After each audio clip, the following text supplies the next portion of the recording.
Assalamu alaikum wa rahmatullahi ta'ala wa barakatuh. J'espère que vous allez bien. Aujourd'hui, je traite avec vous des formules de changement de base pour les applications linéaires, c'est-à-dire le changement de matrice, et les matrices semblables. Donc, définition, deux matrices A et B sont dites semblables lorsque A et B sont semblables lorsqu'il existe une matrice inversible, P appartient à Ln du K, tel que A égale à P moins 1 fois B fois P. Donc, deux matrices semblables, se sont liées par cette relation avec une matrice inversible. Ça veut dire aussi que PA égale à B fois P. Il existe une matrice inversible telle que P fois A égale à B fois P. Donc voilà pour voir deux matrices est-ce qu'elles sont semblables ou non. Par exemple, je vous donne à savoir, par exemple, on va poser la question, est-ce que 2, 1, 0 et 3, 4, 0, 0 sont semblables? À ce stade, on va considérer une matrice quelconque inversible à chercher s'il existe, par exemple A, B, C, D, de telle sorte que ce produit est égal à lame A 3, 4, 0, 0, A, B, C, D. Et on cherche à trouver l'existence de A et B. Si on arrive à trouver A, B, C avec une matrice, bien sûr, A, D moins B, C doit être différent de 0 pour que la matrice soit inversible, c'est bon. Sinon, ils ne sont pas semblables. Maintenant, on va passer à un théorème qui est très important. C'est le théorème qui concerne le changement de base avec le changement de matrice. Soit F appartient à L de E, F, BE, B'E de base de E, BF, B'F de base de F. C'est-à-dire j'ai deux bases de départ et deux bases de l'arrivée. Avec M, c'est la matrice dont les deux bases BE, BF, c'est-à-dire j'ai initialement deux bases BE, BF, et M', c'est la matrice dont les deux nouvelles bases B'E, B'F. Alors, M' est égal à Q moins 1 fois M fois P, avec Q, la matrice de passage de BF à B'F, et P, la matrice de passage de BE à B'E. Voilà. Donc, c'est-à-dire, mais là, ça nécessite l'explication quand même schématique. C'est pas apprendre le théorème par cœur. Il faut comprendre mieux. Maintenant, j'ai deux espaces vectoriels E et F. Et j'ai une application linéaire. Au départ, j'ai l'espace menu d'une base BE. J'ai une base BE. B'E, F. BF plutôt, je m'excuse. BE, BF sont les anciennes bases. Mais j'ai une nouvelle base, je l'appelle B'E. Et une nouvelle base B'F. J'ai alors une application F, ça c'est identité de F, et ça c'est F, et ça c'est identité de E. Alors, j'aurai F s'écrit comme étant identité de F, rond F, rond identité de E. L'application identité, elle est définie de BF vers B', plutôt de F menu de BF vers F menu de B'F. C'est-à-dire, si je passe matriciellement, mon application linéaire EF est définie comme ça. Donc, matriciellement, il va être représenté par la matrice de B'E, B'F. L'identité, il va être matrice de identité de F. Mais dans les bases, la base de départ pour moi, c'est BF, B'F. Fois, dans le même ordre, la matrice de F, mais dans les bases. Le F dans les bases BE, BF. Fois la matrice, encore une fois, de l'identité dans E, mais la base BE, BF. Et d'après le cours, ça c'est la matrice de passage. Ça c'est la matrice de passage de B'F à BF. Je renverse, faites attention, la matrice de passage, d'une base B à B', c'est la matrice de l'identité relativement aux bases B', B, fois ce qu'on appelle tout à l'heure le M, dans l'énoncé, fois la matrice P. P, c'est la matrice de passage de BE à BF. Mais là, c'est Q-1. La matrice de passage de BF à B', c'est Q. Mais la matrice de passage de B'F à BF, c'est Q-1. Donc, c'est le Q-1 fois M fois P. Donc, voici mon énoncé. Donc, c'est ça la preuve. Je passe maintenant à un cas particulier très important lorsqu'il s'agit d'un non-domorphisme. Si F, proposition, soit F appartient à L de E de dimension finie,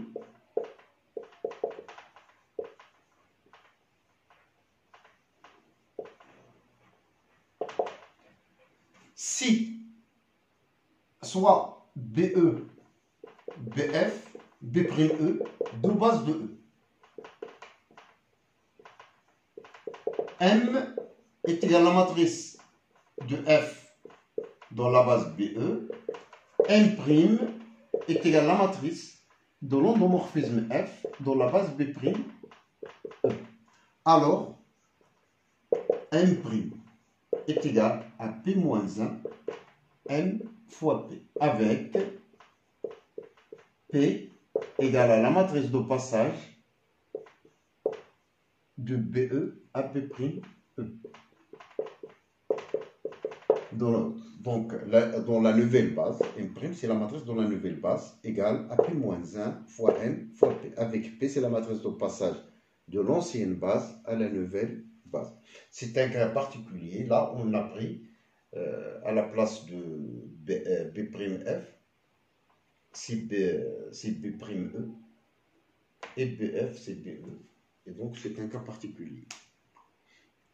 Maintenant, je traite avec vous un exercice d'application. Donc, voilà.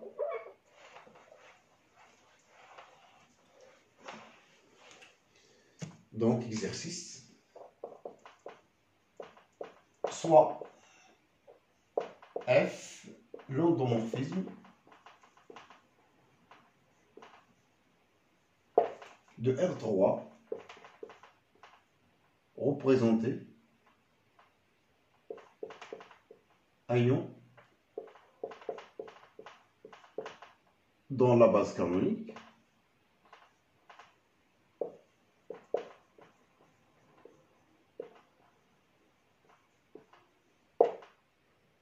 la matrice suivante. On dit parfois est canoniquement représenté par la matrice A est égal 1, moins 4, 2. Et 2, 3, 2, 0, 4, moins 1. La première question, calculer f de x, y, z pour tout x, y, z appartiennent à R3. Petit 2. On pose epsilon 1 est égal à 1, 0, 1. Epsilon 2 est égal à moins 1, 1, moins 2. Epsilon 3 est égal à 1, 1, 1. Petit a, vérifie que epsilon 1, epsilon 2, epsilon 3 est une base de R3.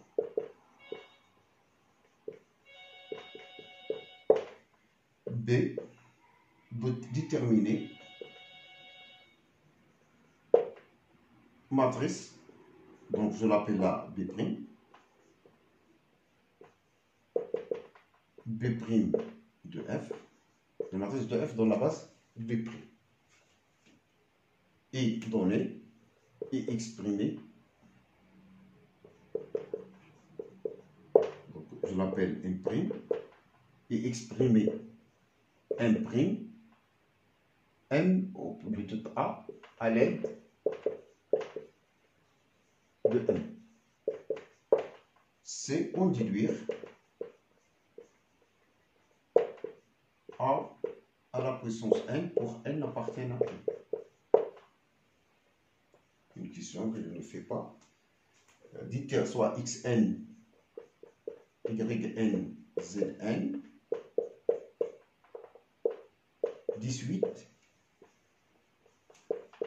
qui vérifie. X0 égale à 0, X1 égale à moins 1, X2 est égal à 3. Et Xn plus 1 est égal à Xn plus 2 Yn, Zn plus 1 est égal à moins 4 Xn plus 3 Yn plus 4 Zn. Et ça c'est Yn plus 1. Zn plus 1, c'est 2Xn plus 2Yn moins Zn. La question, c'est de calculer le terme général. Calculer Xn, Yn, Zn en fonction de n. Voilà pour l'énoncé. On vous donne le homomorphisme. Cette fois-ci, on vous donne la matrice. On vous demande de calculer f de x, y, z pour tout x, y, z appartient à R3. Donc, je commence alors par la première question. Bon, c'est l'expression matricielle. On va poser grand X pour nous, c'est x, y, z. Et grand Y ou grand X', c'est l'image X', Y', Z'. Et donc, lorsque j'écris f de x, y, z est égal à X', Y', Z', ça revient donc à traduire ça matriciellement. Ça veut dire que la matrice A appliquée à grand X est égal à X'. Ce qui est équivalent donc pour nous.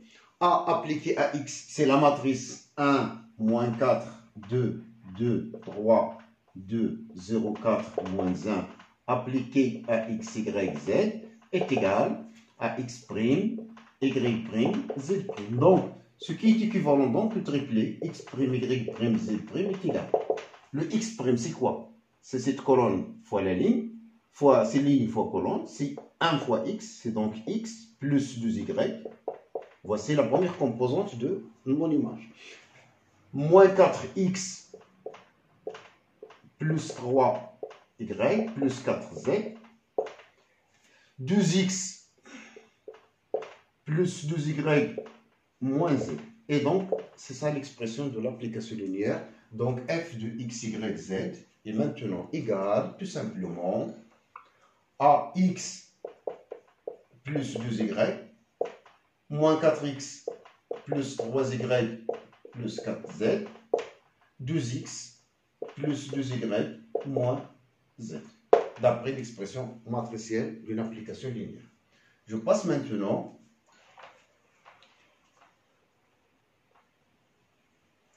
la vérification que c'est une base. Je fais deux choses. Je signale que la dimension c'est 3, c'est exactement le cardinal de la famille, et je montre que cette famille est libre. C'est-à-dire, je considère alpha 1, alpha 2, alpha 3, tel que alpha 1, epsilon 1, plus alpha 2, epsilon 2, plus alpha n, alpha 3, epsilon 3 égale 0, 0, 0. Et je dois montrer vers la fin que alpha 1 égale alpha 2 égale alpha 3 égale 0. Et donc, je trouve que c'est une famille libre. Et vu que là, le cardinal de la famille égale à la dimension de l'espace vectoriel R3 qui connu bien, c'est 3. Et donc, je réussis la base. Donc, voilà pour la première question. Maintenant, je détermine la matrice de l'application linéaire dans cette base. Je détermine, donc, je calcule f de epsilon 1 par exemple. F de epsilon 1. Donc, je dois déterminer la matrice d'une application linéaire dans une base. Lorsque je parle d'une seule base, c'est un endomorphisme. J'ai epsilon 1, epsilon 2, epsilon 3. Et je calcule alors les images. Et donc, je décompose ces éléments-là dans la base epsilon 1, epsilon 2, epsilon 3. J'exprime donc f de epsilon 1 en fonction du C3 là, f de epsilon 2 en fonction du C3, etc. F de epsilon 1. Epsilon 1, ça veut dire que j'ai mon x égale à 1, mon y égale à 0, mon z égale à 1. Donc, c'est alors x plus 2y, c'est-à-dire 1 plus 2 fois 0, c'est 1. Moins 4 plus 3 fois 0, c'est moins 4, plus 4z, c'est 8. Donc je répète, non, c'est pas 8. Moins 4 plus 4, ça va être 0. L'autre, 2 fois 1 plus 2 fois 0, 2 fois 1, moins 1, c'est 1. Et donc apparemment, c'est epsilon à lui-même. Donc c'est epsilon. F de epsilon 2. Epsilon 2, je remplace. C'est moins 1 plus 2. Moins 1 plus 2, c'est 1. Le terme au milieu. Moins 4. 4 fois moins 1, c'est 4. Plus 3 fois 1. Moins 8. Donc ça fait 4 moins 4 plus 3, c'est moins 1. Le terme suivant, le terme f de 2 fois moins 1, donc c'est moins 2, 2x moins 2, plus 2y, plus 2 fois 1, moins 2, c'est-à-dire plus 2. Donc j'aurai alors 2. Et donc il y a le lien. Donc on remarque que c'est juste l'opposé. C'est moins epsilon 2. C'est donc là, je peux écrire alors, rapidement, c'est pour être clair, c'est 0, c'est 1 fois epsilon 1, plus 0 epsilon 2, plus 0 epsilon 3. Donc c'est la première colonne est tout à fait 1, 0, 0, 0. C'est pareil ici pour l'autre. Je calcule maintenant f de epsilon 3. C'est f de 1, 1, 1. Tout vaut 1. Donc x, 1 plus 2, c'est 3. Moins 4 plus 3, c'est moins 1. Plus 4, c'est 3. 2 plus 2, c'est 4. Moins 1, c'est 3. Donc c'est 3, epsilon 3. Donc la matrice dans cette base, la matrice de f dans la base B' est égale. Là, c'est 0, epsilon 1, plus moins epsilon 2, plus 0, epsilon 3. Là, c'est 0, epsilon 1, plus 0, epsilon 2, je complète par des 0, plus 3, epsilon 3. C'est les composantes. Donc, la matrice est donc 1, 0, 0, 0, moins 1, 0, 0, 0, 3. Donc, voici la matrice. Donc, c'est M. La matrice, ça vaut M. On l'appelle M. Donc, voilà. On passe maintenant à la liaison entre la matrice M avec A.